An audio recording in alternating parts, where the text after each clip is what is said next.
As the presidential election moves into the final stretch, we want to regularly check in on how things are playing out across the country. Tonight, we turn to Gary Abernathy. He's a columnist for the Washington Post. He's based in Ohio.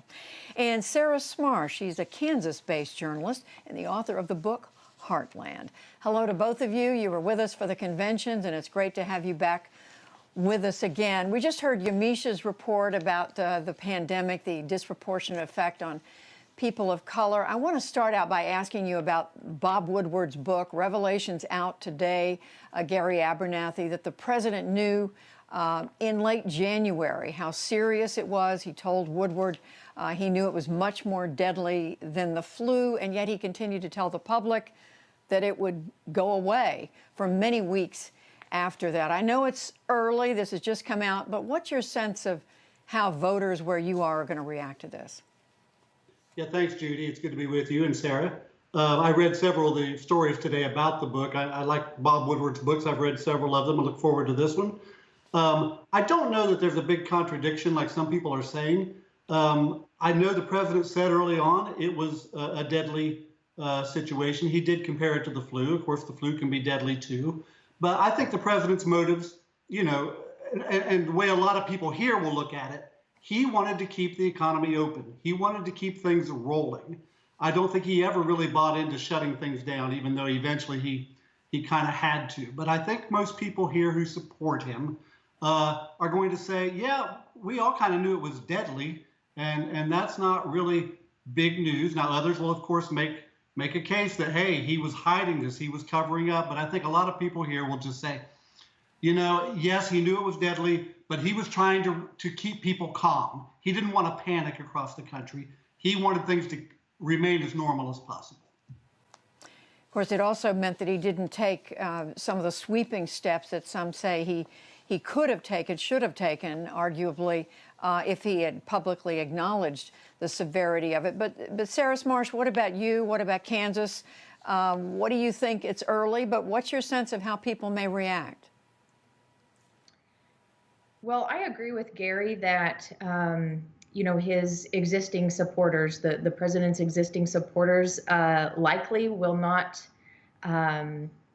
bail from the Trump ship over this if they haven't thus far over other controversies. So just like with data about the coronavirus, we are seeing over and over that along partisan lines, we can pretty easily predict and track the way that people will respond to news based on their party affiliation or political leanings. So while this might hold some bearing on independent and swing voters to whatever extent they're still out there, I doubt that folks who are supporting Trump will be moved by this news.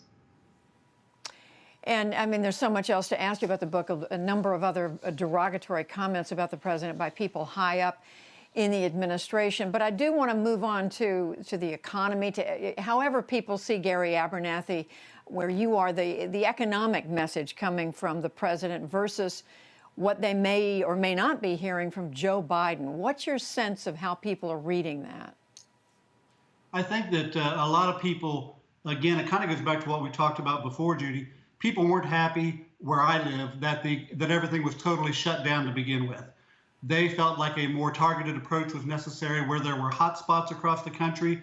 Yes, more drastic action was needed, but to shut down everything across the southern Ohio area, for example, where I'm at, people generally weren't very happy with it. So to say that means they gave Trump credit for the economy that existed before everything shut down for the pandemic.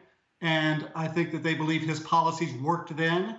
And if we can just get back up and running, they'll work again.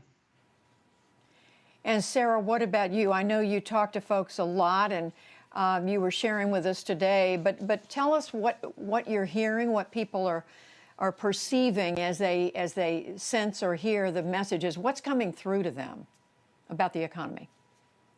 Sure. Well, I should start by saying that the state of Kansas had a kind of woefully outdated infrastructure at its Department of Labor when they were suddenly slammed by an flux of historic levels of unemployment claims last spring, and they've spent every day since toiling to sort of update, restructure, and address that demand. So meanwhile, while the state is waiting for Congress to act with a renewed aid package, we recently were approved for $63 million in FEMA funds, and so I think that Kansans are aware that there's some help coming from a different revenue stream. But as far as how this relates politically to what's going on with the election and what messages are sort of landing, the economic crisis, of course, dovetails with the pandemic, and people's essentially belief in or lack thereof regarding the coronavirus kind of predicts how they feel about the economy and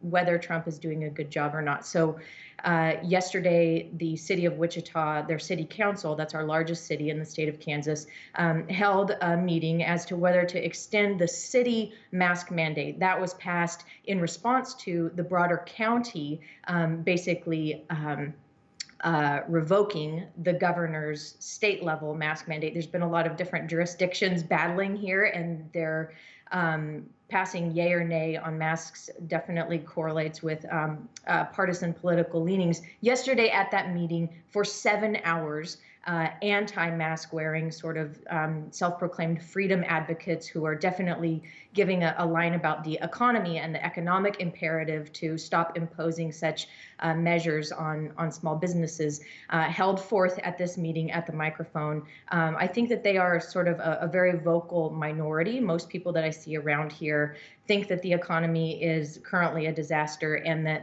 it's absolutely related to the pandemic, but the messages about questioning the mask wearing and social distancing and the validity of numbers about the virus have definitely gotten through to a large contingent of people. So much more that I'd love to ask you two about. We will be having you back to continue the conversation.